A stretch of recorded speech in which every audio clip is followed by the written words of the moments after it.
네, 여러분 안녕하십니까.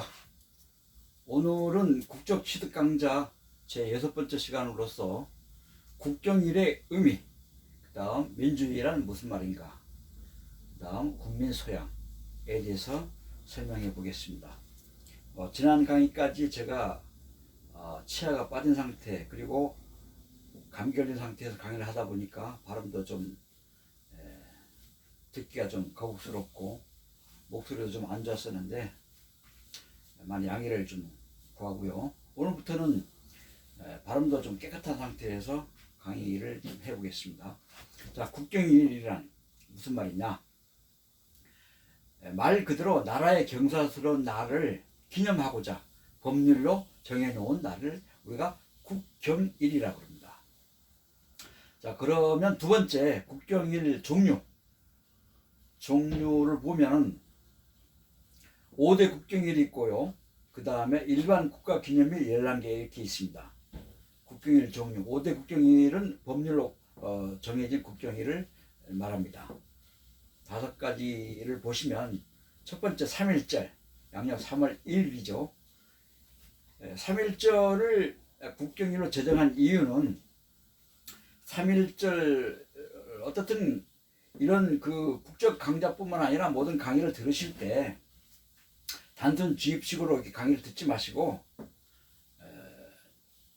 어떤 그 배경, 역사적 배경, 개념 이런 걸 위주로 강의를 들으시면 시간이 많이 흘려도 기억이 되살아나서 면접 시험을 보러 가실 때 답변을 잘 할 수가 있습니다. 자, 3월 1일 이 3.1절은 왜 이런 걸 제정을 하게 되느냐, 그 역사적 배경을 보시면 3월 1일은 만세 독립운동일입니다. 따라서 나라가 없는 그 서러운 우리 조상들이 3월 1일을 기해서 전국적으로 일본을 향한, 일제를 향한 만세 독립운동을 펼친 날입니다. 유관순 열사를 중심으로 해서 전국적으로 일제 침략에 대한 저항운동으로서 우리 국민들이 만세 독립운동을 펼친 날입니다. 그 날을 기념하기 위해서 나라에서 3월 1일을 3.1절로 제정을 한 겁니다. 법률상으로. 두 번째는 7월 17일, 양력으로 7월 17일을 우리가 제헌절이라고 제정을 했는데, 이 제헌절은 말 그대로 제자가 제정한다는 말입니다. 헌법을 제정한 날을 기념해서 우리가 7월 17일을 나라에서 법률로 정한 제헌절 이라고 하고요. 세 번째는 8월 15일 광복절이죠. 양력 8월 15일. 이 8월 15일 광복절을 제정한 이유는 일본이 미국으로부터 전쟁에 항복을 함으로써 우리나라가 광복이라는 말은 삐광자에 회복할 복자, 나라를 다시 되찾는 날이죠. 주권을 회복하고 그런 날을 기념하기 위해서 나라에서 8월 15일을 광복절로 제정한 겁니다. 법률로. 그 다음 네 번째는 개천절인데요. 양력 10월 3일 개천절을 제정한 이유는 개천이란 말은 10개자 하늘 천자, 하늘이 서로 열린다는 것을 기념하기 위해서 나라에서 이렇게 10월 3일을 개천절로 제정을 한 거죠. 다음 5번째 10월 9일 한글날, 양력 10월 9일 우리 한글날로 했는데, 한글날은 세종대왕께서 한글을 창제를 하셔서 우리 글자 없는 우리 백성들의 서름을 씻은 그런 날을 기념하기 위해서 나라에서 10월 9일을 한글날로 제정을 하게 된 거죠.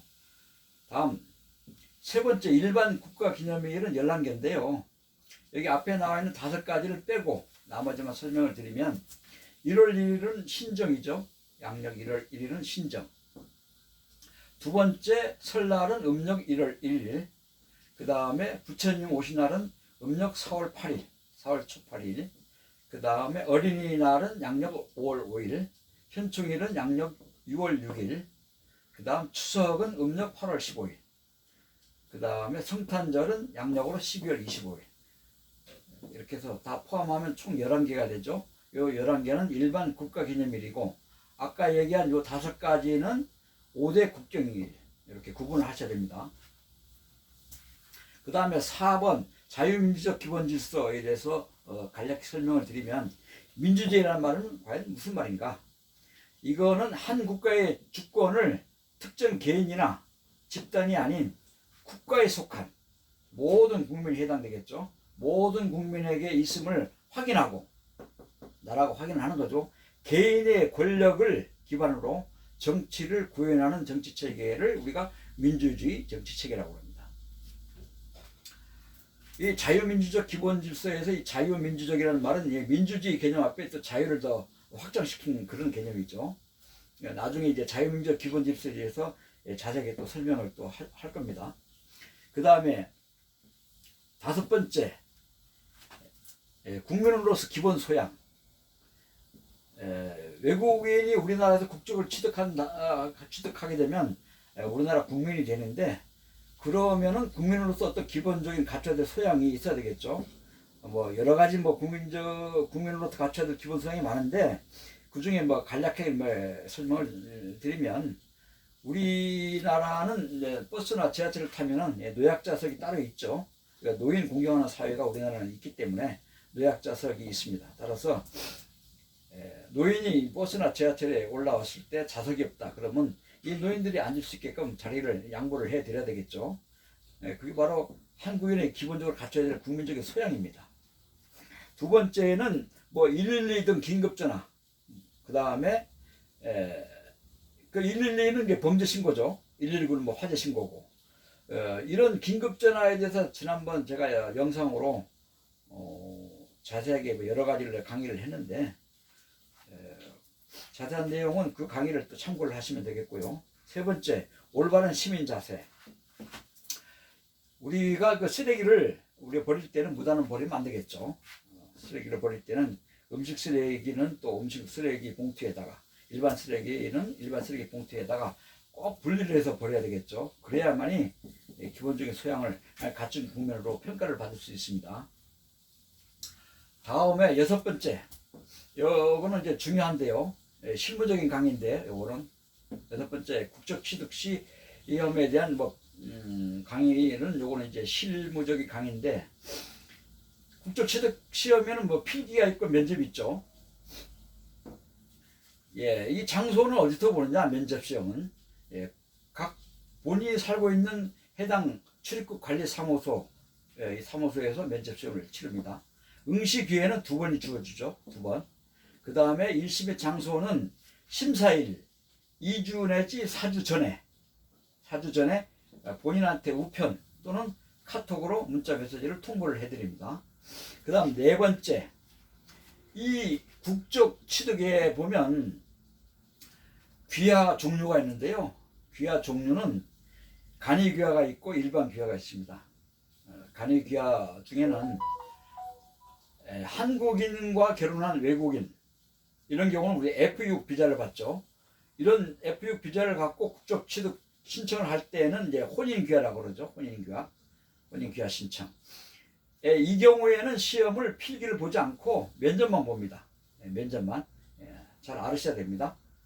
그리고 다른 경우는 이제 필기와 면접을 같이 또 봐야 되는 경우가 있죠.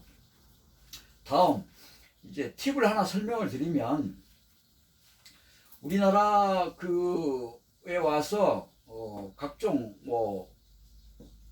행정 업무를 외국인들이 할 때는 어렵고 힘들어서 대부분 행정사들한테 맡기는데 이 행정사분들 중에 국적 취득에 대해서 잘 모르시는 분들이 간혹 있습니다. 이 국적 취득을 할 때는 배우자, 즉 한국인 배우자의 회사나 직이나 소득관계 이런 건 전혀 필요치 않습니다. 국적 취득 신청하는 외국인 본인 것만 있습니다. 본인 관련 서류만. 국적 취득 신청하는 자 본인의 그 요건을 보시면 첫 번째, 재직증명서가 꼭 있어야 됩니다. 자기가 다니는 직장을 확인하기 위한 재직증명서 꼭 있어야 되고요. 두 번째는 가족관계 증명서.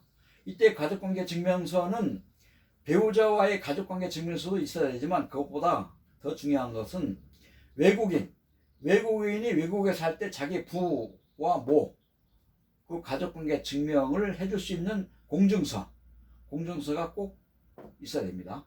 그 다음에 국적취득 신청자의 무범죄 기록, 본인은 범죄인이 아니다라는 것을 증명하는 무범죄 기록, 이게 있어야 되겠고요. 그 다음에 연소득 4천만 원 이상이 돼야 됩니다. 과거에는 연소득이 3천만 원 이상이었으면 되는데 요즘은 물가가 많이 오르다 보니까 이것도 1,000만 원이 더 올라가지고 연소득이 4천만 원 이상이 돼야 됩니다. 소득관계 증명이 서류가 있어야 되겠죠. 소득관계 증명서, 즉 연소득이 4천만 원 이상 되는 소득관계 증명서를 제출해야 됩니다. 다음에 임대차 보증서, 외국인이 한국에서 살게 되면 사는 집이 있어야 되겠죠. 그 집을 증명하기 위한 임대차 보증서, 이것도 3천만 원 이상이 있어야 됩니다. 3천만 원 이상이 되는 임대차 보증서, 보증계약서가 있어야 되겠죠. 자, 오늘은 국적취득 강자 제6번째 강자로서 국경일의 의미, 그 다음에 민주주의, 그 다음에 국민적인 소양, 그 다음에 국경일의 5대 종류, 그 다음에 일반 국가기념일 11가지, 그리고 국적 취득할 때 그 시험, 장소, 기회에 대해서 간략하게 한번 설명을 드렸습니다. 다음엔 더 좋은 강의 영상으로 찾아뵙겠습니다. 감사합니다.